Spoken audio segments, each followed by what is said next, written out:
तो मेरे जैसे 64 GB या 128 GB वाले यूजर्स को स्टोरेज का बड़ा इशू आ रहा होता है, तो इस वीडियो में आपको ये बताने वाला हूँ कि आप अपने 64 GB या 128 GB वाले आईफोन को कन्वर्ट किस तरीके से कर सकते हो 512 GB या इवन 1 TB तक भी ले जा सकते हो। लेकिन ये स्टोरेज अपग्रेड करवाने वाला प्रोसेस थोड़ा सा खतरनाक है। इसमें आपको अपने आईफोन को खुलवाना पड़ेगा और स्टोरेज की चिप होती है वो चेंज होगी।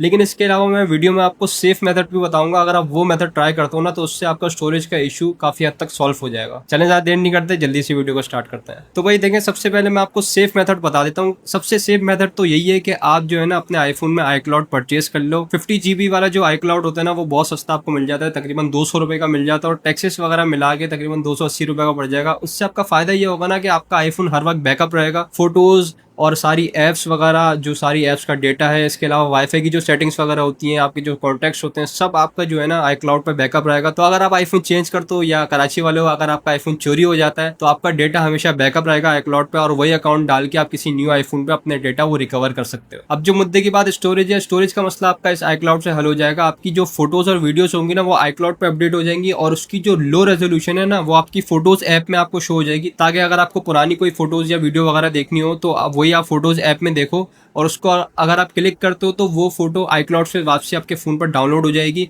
और वो आप फुल रेजोल्यूशन में फिर देख सकते हो। इसकी वजह से फायदे बहुत है कि आपका आईफोन जो है ना वो iCloud पे हमेशा बैकअप रहता है और इसके अलावा आप अपने फैमिली मेंबर के साथ भी iCloud का स्टोरेज जो है ना वो शेयर कर सकते हो। अप टू 5 फैमिली मेंबर्स का इसमें ऑप्शन है।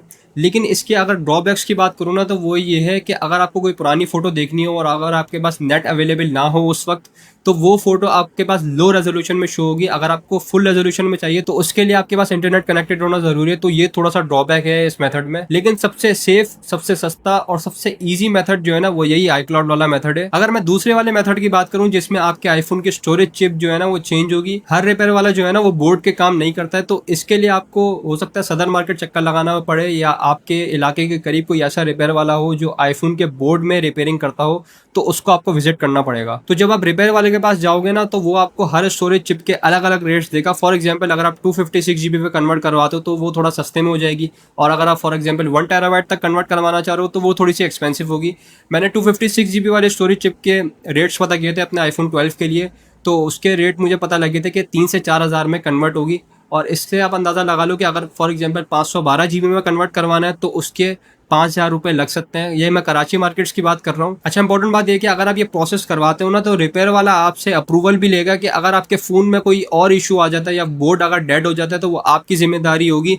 और अगर आप विदाउट अप्रूवल करवाना चाह रहे हो, मतलब कि रिपेयर वाले की जिम्मेदारी पे करना चाह रहे हो, तो रिपेयर वाला उसके अलग से चार्जेस भी ले सकता है। तो ये चीज़ भी आपको माइंड में रखनी पड़ेगी कि ये प्रोसेस थोड़ा सा कॉम्प्लिकेटेड है, तो इसमें आपको देख कर चलना पड़ेगा। इस प्रोसेस के बारे में मैं आपको थोड़ा सा बता देता हूँ कि ये प्रोसेस होता किस तरीके से। तो सबसे पहले रिपेयर वाला ये करता है ना कि आपका आईफोन को ओपन करेगा। ओपन करने के बाद जो स्टोरेज की जगह होती है ना, वहाँ पे स्टोरेज की एक चिप होती है, हीट करके वो चिप को फोन के बोर्ड से बाहर निकालेगा और उसके बाद जो अपग्रेडेड स्टोरेज आप करवाना चाह रहे हो, फॉर एग्जाम्पल 512 GB करवाना चाह रहे हो, तो उसकी चिप आपके आईफोन में लगाकर उसको सोल्डर करेगा और वो बोर्ड में उसको बिठा देगा। ये करने के बाद वो फोन बंद कर देगा और फोन को कनेक्ट करेगा पीसी से। पीसी में कनेक्ट करने के बाद वो स्टोरेज चिप को फ्लैश करेगा। जब फ्लैश हो जाएगा तो आपका आईफोन अपग्रेड हो जाएगा और आपका आईफोन बिल्कुल न्यू उस तरीके से हो जाएगा जिस तरीके से 512 GB वाला आईफोन होता है। और आप सेटिंग में जाकर देखोगे तो आपको वहां पर बाकायदा 512 GB स्टोरेज शो हो रहा होगा। अब मुझे पता है ये जो प्रोसेस है ना, ये हर बंदा तो प्रोसेस ये वाला नहीं करवाएगा। सबसे पहली बात ये कि एक तो महंगा बहुत है ये, दूसरी बात ये कि अगर आपका फोन वाटर पैक है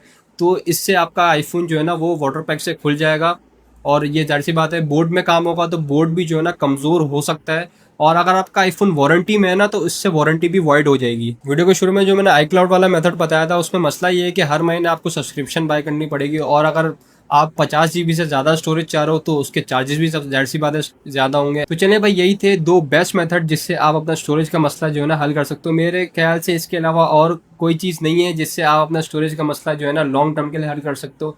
हाँ, ये है कि अगर आप जो है जो स्टोरेज की ट्रिक्स वगैरह होती हैं, फॉर एग्जांपल आप ऐप्स को जो है ना वो ऑफलोड कर सकते हो। पुरानी ऐप्स जो आप यूज़ नहीं कर रहे, वो आपके आईफोन से उसका डेटा जो है ना हट जाएगा और स्टोरेज स्पेस खाली हो जाएगी। आप ये कर सकते हो। इसके अलावा और भी ट्रिक्स कर सकते हो स्टोरेज खाली करने के लिए। लेकिन अगर आपको परमानेंट मेथड चाहिए ना, वो यही है कि या तो आप iCloud स्टोरेज खरीद दो, वो ये सेफ मेथड है, सस्ता मेथड है, और इससे जो है ना आपके आईफोन पे स्टोरेज जो है ना क्लियर हो जाएगी। लेकिन अगर आपको बेस्ट मेथड चाहिए, आपको बेस्ट रिजल्ट चाहिए, तो वो यही है कि आप अपने 64 GB या 128 GB वाले आईफोन को कन्वर्ट कर लो 512 GB तक, या 256 GB तक भी कर सकते हो, वो थोड़ा सस्ता आपको पड़ जाएगा। तो इससे आपको सबसे बेस्ट रिजल्ट्स मिलेंगे। और ये है कि अगर आप पबजी वगैरह डाउनलोड करना चाह रहे हो, आजकल पबजी के भी रिसोर्स पैक डाउनलोड कर लो तो पता नहीं तकरीबन 20-25 जीबी तक पबजी पहुंच जाता है। तो उसके लिए ना आपको ये वाला मेथड करना पड़ेगा कि आपको स्टोरेज चिप को अपग्रेड करवाना पड़ेगा। ये दोनों मेथड्स मैंने आपको बता दिए, दोनों मेथड्स की कॉम्प्लिकेशंस बता दिए। लेकिन अगर आप ये मेथड करवाते हो तो आप सदर चक्कर लगाना, वहाँ पे रिपेयर वाले जो ये डेली बेसिस पे ये काम करते हैं ना, उनका आप विजिट करना और ये मेथड उनसे आप करवाना, तो आपको बेस्ट रिजल्ट्स मिलेंगे। और मेरी कोई जिम्मेदारी नहीं है, अगर आप फ़ोन आपका डेड हो जाता है तो वो आपकी जिम्मेदारी है। ठीक है, मेरा मकसद ये वीडियो बनाने का ये था कि मैं आपको ये चीज़ें बता दूं कि ये मार्केट में चीज़ें अवेलेबल हैं, आप अपना आईफोन का स्टोरेज जो है ना वो उस तरीके से हल कर सकते हो। आज के लिए इतना ही। Thanks for watching. अल्लाह हाफिज़।